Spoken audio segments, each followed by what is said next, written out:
Hello dear friends, welcome to our new video. Today's topic is multitasking and managing your priorities. Before that, short apology why we have this video on the weekend. Last several weeks have been very hectic for me professionally and in personal sense, and I will soon reveal what's been cooking. But until then, let's enjoy the now, let's enjoy the present moment and this important topic for millennials. Why do we talk today about multitasking and figuring out your biggest priorities? Well, this is something that my good friend Milena Milicevic showed me and highlighted to me. She's a programmer, woman in science, and as a PhD researcher, she is also managing her time between submitting her dissertation, writing blogs about important topics for millennial people, and also attending conferences, constantly developing herself, and also working sometimes on programming projects. She emphasized that her colleagues in academia face a lot of challenges because their focus is very often split, and they need to be great assistants, mentors to students, somebody who's constantly learning, and they need to be people who are on the lookout for challenges, new conferences, funding for projects, and it's a constant struggle with time. And also what we realized in our short discussion is that people in tech also find it challenging to manage their priorities because the jobs they're doing is very dynamic. This means that, for example, in a typical day, you may be able to focus for a certain period of time on a project you're working, but then there will be emails interrupting you, maybe colleagues asking for help, or you would feel pangs of hunger or changes in your sugar level, or you will not be aware of those things happening in your physiognomy, and then feeling fatigued and exhausted at some time.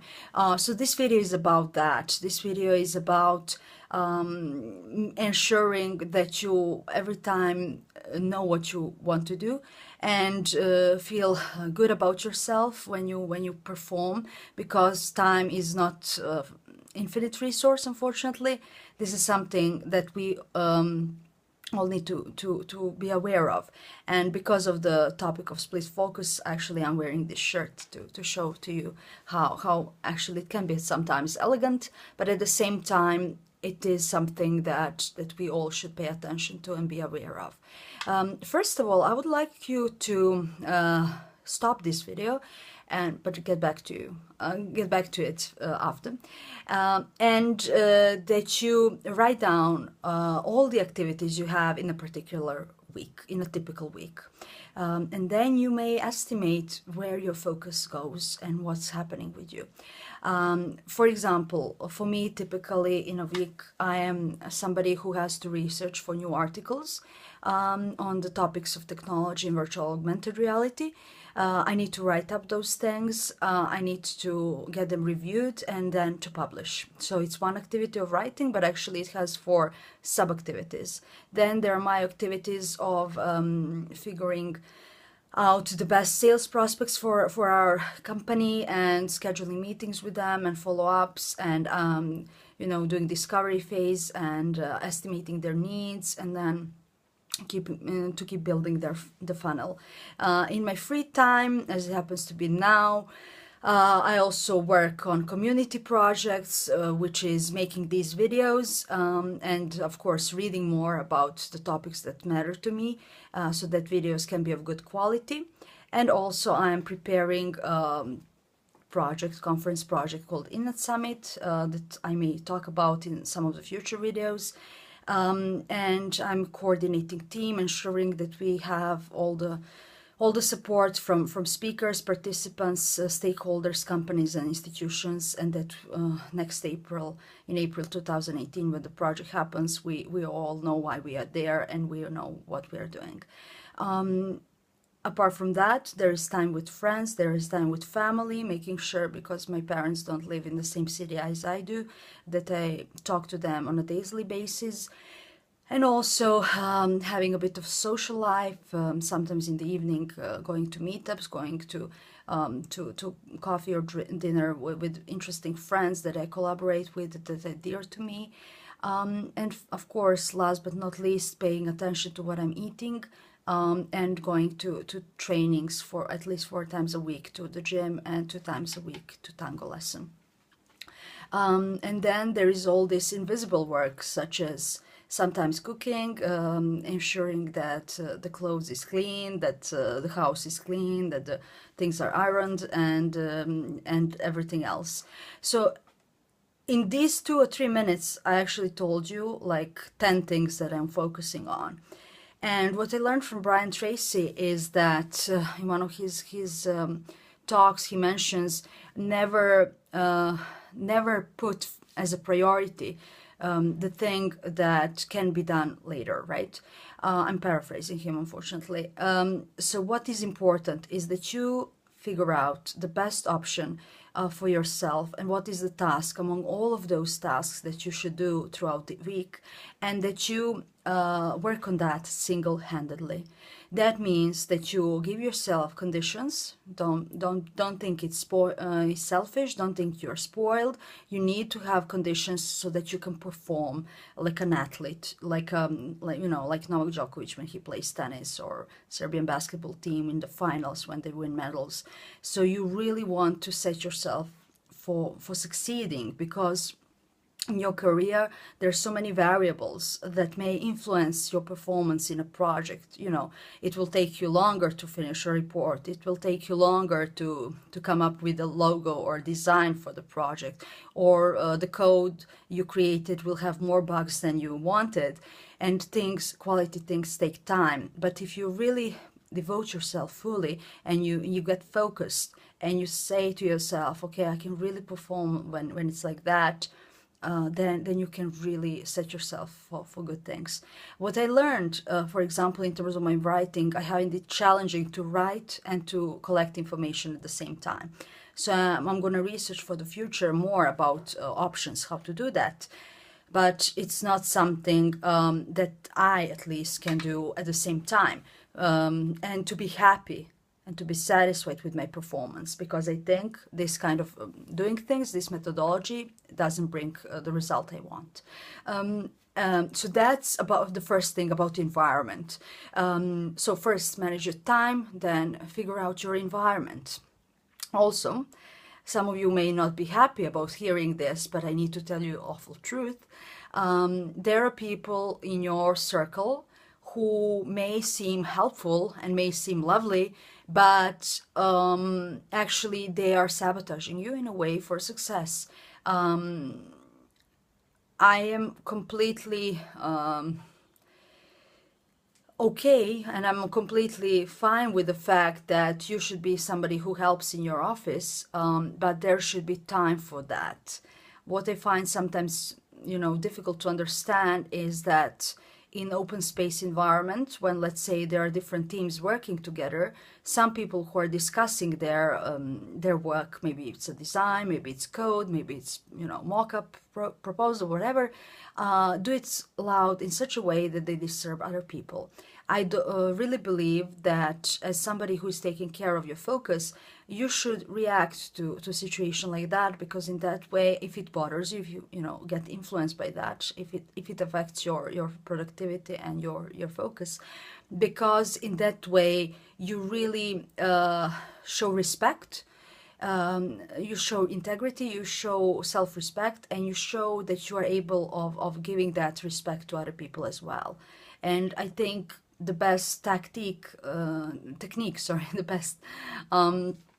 best strategy you can use is actually the strategy of a mirror, right? Where you actually, ask a question, well, how would you feel if I was doing the same? If it gets, I would use that if it gets too difficult, if a person is a bit stubborn in not changing behavior. But initially, even to that situation, I would react with something that you would really appreciate. a bit more of silence because what you're working on is quite challenging and you would really like to finish on time and to catch up with them later. Because once we realize that everything that other people do to us doesn't have to do with us in particular, but it has to do with them. And when they understand how your performance affects them, you know, maybe you will be able to grab a beer together, or you may be able to help them to get to see what they're doing, you know, they will be like, oh yeah, sure, we'll keep silent. We'll make it more comfortable for you as well. Because sometimes people just don't pay attention, but you have limited amount of time, and it's never 8 hours, you know, that we work. It's more. I believe that the more productive you are, the less time you need. If you set yourself several blocks of hours of uninterrupted time, then it may be possible, you know, for you to finish earlier. But what I was doing as a student, and I don't want to do anymore, is writing a lot in the evening and reading a lot in the evening. Now I can read, I can consume, I can listen to educational material after work day, after my trainings, after seeing my friends, you know, before going to bed, and when I relax. But it's very, I realize it's very disturbing for me to focus on a task that is intellectually stimulating for me, that requires from me that I create something, you know, that building a strategy, writing, creating sales funnel, etc. I want to do it first thing in the morning. And I really think that when it comes to your focus, everything matters. Everything. The people you're with, the energy you have, the food you have, your environment, your how your table looks like, you know, is it creative mess or is it nice and neat, and how your demeanor. What do you want yourself? You know, if you keep saying to yourself, well, I'm a person without focus, I'm a person who is very creative, and you know, you cannot be creative and focused. That's true.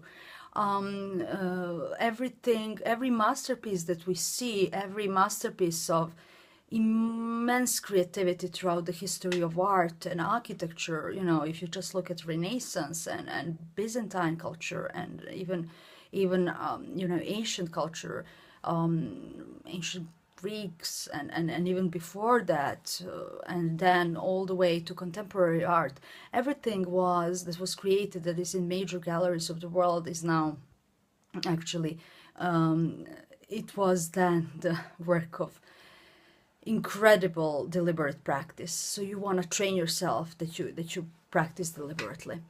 So that's something I really want you to pay attention to. And I do believe that you should forgive yourself. You know, if you have 10 emails to write in a day and you manage only 5, it's not the end of the world. Tomorrow, you know, get up earlier that day, write down what you want to do, what's your most important priority for the day. As Brian Tracy says, eat that frog first in the morning. Don't postpone it. You are the one who looks, you know, yourself in the mirror, and you will know, you can tell, oh my God, I lied to myself again. So don't do that. Try to do it first thing in the morning. And then if you do it with a bit more speed, you know, a bit faster than yesterday, and a bit better than yesterday, then there's no way you will not be more content and happier and better with performance at what you're doing than yesterday. So I believe in small things that change, you know. For me, when maybe I mentioned that in some of the videos, when I was starting to exercise, the first thing was just to go to the gym, and it was so challenging because that was not part of my identity. And then, you know, week after week going to the gym regularly, and actually not deluding myself saying, well, you know, I cannot go, I'm too tired. No, you want to go, you have to go. That's it. You don't want to lie to yourself. And after 4 and 10 weeks and 20 weeks and now almost two years, it feels very natural. It's still not something that I'm excited as somebody who has been a professional athlete for 15 years or more, but it's something that I'm proud of because I'm so regular and so consistent. And I do believe, and I agree with many of my mentors, also my my dear colleague Lydia Ambrosati, who is now having birthday. Big hug to you for everything you're doing with your trainings and your momentum method. She mentioned, and I love that quote, the way you do something is the way you do everything. And I really believe this is something that can help you have the focus. If you say to yourself, this is not a good standard, I'm not happy with this, I can do better, I know I can, I don't want to slack, let's change it. And the great thing about performance throughout the day is that you can, pick up things. In the way I correct with my partner tango embrace, if we see that we moved from each other, we can, change a bit of our posture, change a bit position of our muscles, and then we get into the initial position. And that's the way you can feel with your energy level and with the way how your focus does. And final thing I want to mention, something that Mina also indicated as important, is how do we resist responding to what people, you receive instant message, and how do you resist responding to it immediately? This is a topic for a new video that I will definitely tackle, the art of long and fast thinking. There's a book with a similar title that inspires me to do the video. This is actually the best tip I can give you. If you're working on something that requires long thinking, that requires your full focus and you cannot solve it immediately, let's say you're building strategy for your sales team over the next 6 to 9 months, and somebody interrupts you, I actually would be very smart and don't put myself in a condition that somebody interrupts me. That means that push notifications are not in your device's way of working on immediately. So if your phone is within your proximity and you can see when something happens and you are in the don't disturb mode, it is quite challenging for you to resist, because, oh my God, somebody's thinking of me. Oh my God, I need to respond immediately. So actually, if you are going to work on something that requires you, like, you're going to the moon, you are in a NASA lab, or you are discovering what microbes will do to some plant, you are in that kind of pilgrimage and in that kind of pious research and that kind of important immersive task. You want to ensure that you are not going to be disturbed. Maybe you will also say to your beloved ones, okay, I will be able to talk to you tomorrow after 5 o'clock because I really want to finish this. And that's the first thing. And if you let's say feel that your focus is falling, maybe you've been working from 8 till 11 on that with regular breaks to have some fruits and some water. Don't forget that. Actually, how do I remind myself that I need to drink water? Well, there's glass next to me. I don't have the water app. I actually have the glass, which is either half full or half empty, right? Or totally empty, and then I refill it. But apart from that, what you want to do is to ensure that if your focus falls, well, maybe you want to check out social media, and you may text some people who respond, who talk to you, who reach out to you meanwhile, and then you don't wanna be available all the time, but maybe during the lunch break you will get back to them, etc. Depending, of course, on the interaction. We all know, and we all hopefully are becoming mindful of what technology does to us, how it creates new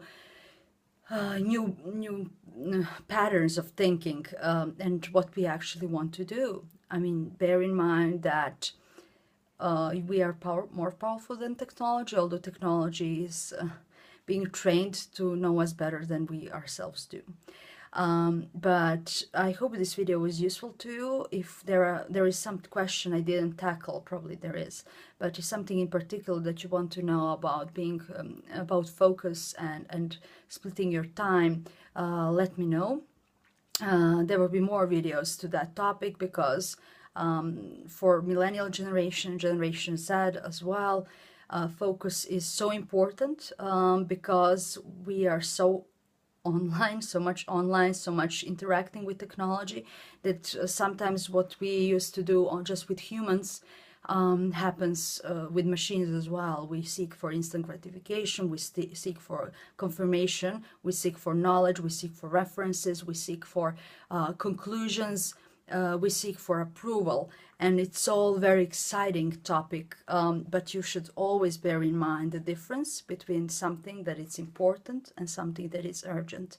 Never put something that is important, do first in the morning, even before the world wakes up, you know, something that is important, and then do urgent things. But if I believe, honestly, if you if you are in that state of mind, and if you are in alignment with who you are, with your intention for the day, with your values, and with the big goal you want to accomplish, urgent things will not come to happen to you so easily. What will happen to you is that you have more you know, challenging situations, maybe little fireworks to extinguish with water, but you will not put yourself, because of good planning, into a situation where, as many people are saying, you know, oh my God, things are burning. Oh, it's so difficult. Oh, it's so hectic. It's unbelievable. Remember, 90% out of 100% of things in life, 90% is our reaction to it. Just 10% is what is actually happening.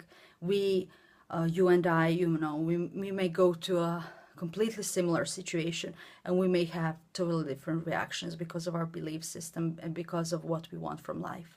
You know, don't put yourself in victim shoes and say, oh my God, it's, you know, panicking. Everything can be solved. If you cannot do it in one day, that day when the thing happened, do what you can. You know, take a step. Don't postpone reaction. I would never suggest that. But don't be cruel to yourself and strict to yourself. You know, as you say, well, I need to finish this, all of it, and then you stay up too late in work, and you actually don't do anything because you're exhausted, and you think you're productive, but actually you could have gone to sleep and get up tomorrow at 6 o'clock and finish until 9, and everything gonna be fine, you know. So be smart to yourself, and this is our only life. So take care of yourself, and I'll see you in the next video.